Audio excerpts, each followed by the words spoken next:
What's up, guys? It's Ian. I'm back here with another question and answer video. We got 4 new questions pretty quickly in my DMs. So, once again, make sure you like, comment, and subscribe. Drop me some new questions down in the comment section below or send them to me directly if you don't want uh, your question to be listed on the public forum. Alright, so let's start. The first question here is asking me, how many days should one rest between workouts? So in general, I recommend resting somewhere between 48 to 72 hours between each workout. It's thought that that's the time frame that it takes for a muscle group to recover from some level of exertion.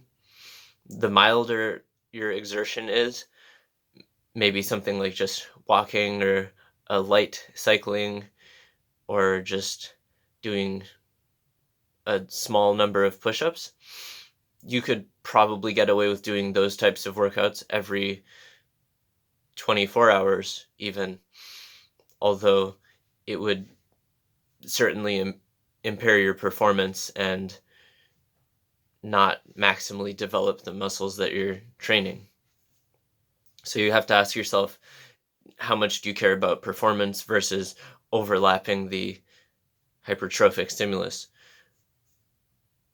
In general, the harder that you push yourself, it's going to take more days to recover. So, a mild workout or mild exertion, that's going to give you maybe that 48-hour recovery window. And if you're going pretty hard, maybe give yourself 72 hours. I've noticed that under extreme exertion, either max rep sets or doing 1RMs, they're usually going to incur a longer recovery time. So keep in mind the level of exertion that you're subjecting yourself to when spacing out your workouts throughout the training week, and that's going to be an important factor there. Let me know if that was enough info or if you want more clarification on that question. The second question I received was how to balance life stress with training. So this comes back to the auto-regulation issue, making sure that you're essentially auto-regulating your number of hard working sets and potentially even the training load. I like to base my training framework around a percentage-based plan if I am aware of what my 1RMs, my 1 rep maxes, or predicted 1 rep maxes are. If I'm aware of those, I like to have a general idea of a weight target that I want to hit on any given day, whether it is just a linear progression or a percentage-based plan with some fluctuation up and down. I like to have a target just so I know how I feel, and then as I hone in on that target, I'll analyze how my warm-up sets feel, and based on that, I'll know whether I can hit my target top set for that day, or if I can go a bit higher, or if I feel extra fatigued, maybe I'll go a bit lower. So I think it's important to be able to auto-regulate your both training load as well as the number of working sets. If you're unable to do all of your sets at the target intensity, then a good strategy is to do one top set and accrue a bit of additional volume with the use of additional back down sets. So you're going to accrue extra volume with back down sets after your top set of a given exercise, and that's going to allow you to get that target number of working sets with a bit less overall stress. So let's say if you're feeling like your life is extra stressful or something, and you're unable to hit those target all of your top sets or all your working sets, maybe you can reduce the intensity for some of them or all of them and still try to get a productive training effect and focus on the accumulation of training over time and not worry too much about missing your numbers on one given day.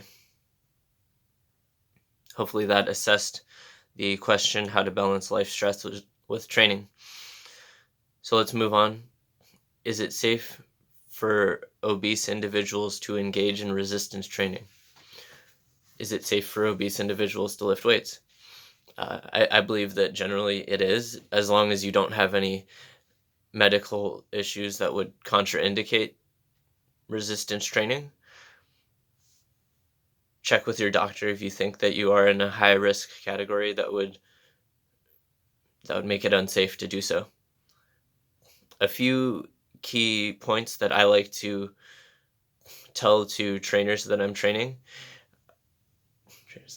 A few key points that I like to bring up with new trainers is that when I'm intaking an obese individual, or individuals of advanced body size, as Chad Wesley Smith likes to say, um, yeah, when I'm training an individual of advanced body size, I like to, if I can, obviously there's some movements that you can't really apply this concept, such as squatting or deadlifting, lunging, things like that.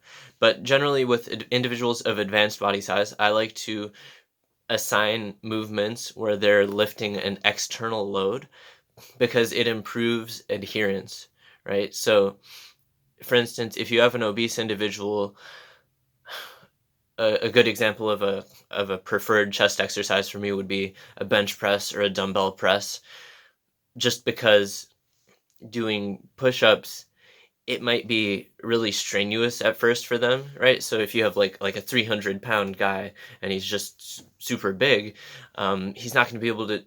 Most 300-pound guys aren't going to be able to do that many push-ups, or it's going to be very strenuous. Whereas if you throw them on the bench press, they might be able to bench, like over 100, maybe over 200 pounds within their first few sessions benching, and that's going to promote a much stronger feeling of adherence, and it's going to increase the chances that they're going to stick to exercise and lifting long term. Those are just a few examples, but when I am designing training programs, one of the main things is I'll do an intake questionnaire and ask what types of exercises do they typically enjoy if they have experience in resistance training.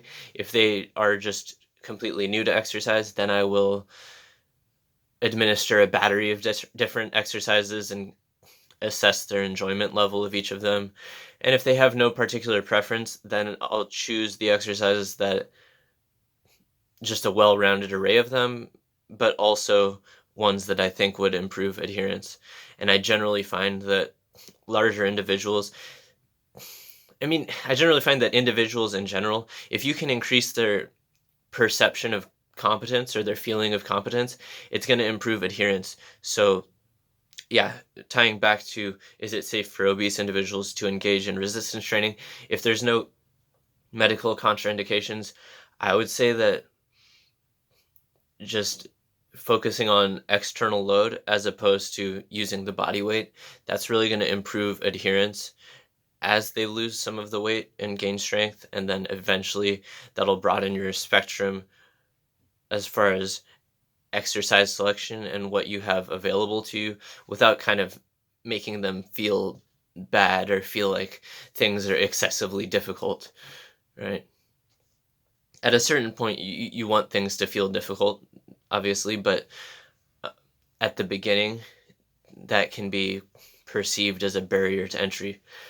Some people want that. Some people like the feeling of being beaten down through your exercises, like it's like a cathartic experience. But you want to feel it out and see what kind of person you're dealing with when you assign those exercises, to make sure that they don't give up or stop. Right? So hopefully that addressed that question. Let's move on to the fourth question here. When should you switch to a new training program? So this kind of ties back into the intake questionnaire. Whenever I intake somebody, I always ask them, how many days a week can you commit to training? I want to design a program that you can realistically hit. Now, with that being said, if you miss a day, it's not the end of the world. There's a lot of ways to address missing a training day in any given week. Sometimes you can reduce your average training volume for multiple body parts, and then in a different day, you can fit in you can turn it into like a full body workout, or change it up in order to hit all of the muscle groups with the same frequency, but essentially give yourself a, a reduced training volume for each of those muscle groups. So there are ways that you can kind of save a training week. If you know that you're going to miss a day, you can still get the most of it even by missing one day. So when should you switch to a new training program? If you find that your time commitments change, or if you're unable to make it as many days as you previously did, that's a great reason to change to a new program. If you find that you have more time than you did before and you're like, I actually want to train more days per week, that's also going to be a great reason to reorganize your training. Other reasons are a lack of progress. If you feel like your progress is stalling, or yeah, generally time constraints or lack of progress, those are going to be the top two reasons why I would suggest changing training programs. If you're still making progress, I wouldn't really change plans as long as your time commitments remain the same. If you have more or less time, that is also a good reason to change your plan, even if you are making progress, because if you're constantly missing a training day and then trying to cram things into one day in an asymmetrical fashion, not that your training week should always be loaded symmetrically. You can focus on different training qualities in each individual day, and I can address that in a future video if you want me to. But what I would say is that I like to distribute volume somewhat evenly throughout the week, with the exception being that on higher intensity days, you're generally going to have a slightly lower training volume, and that on your lower intensity training days, you're going to be able to tolerate a slightly higher volume on those days on average. I can clarify that more in the future if you want, but hopefully that addressed when should you switch to a new training program. Once again, thank you for watching this video. Make sure you leave a comment down below, and subscribe. Leave me some new questions or send them to me in my messages on Instagram, and I will be sure to make another one of these videos soon. Have a good day.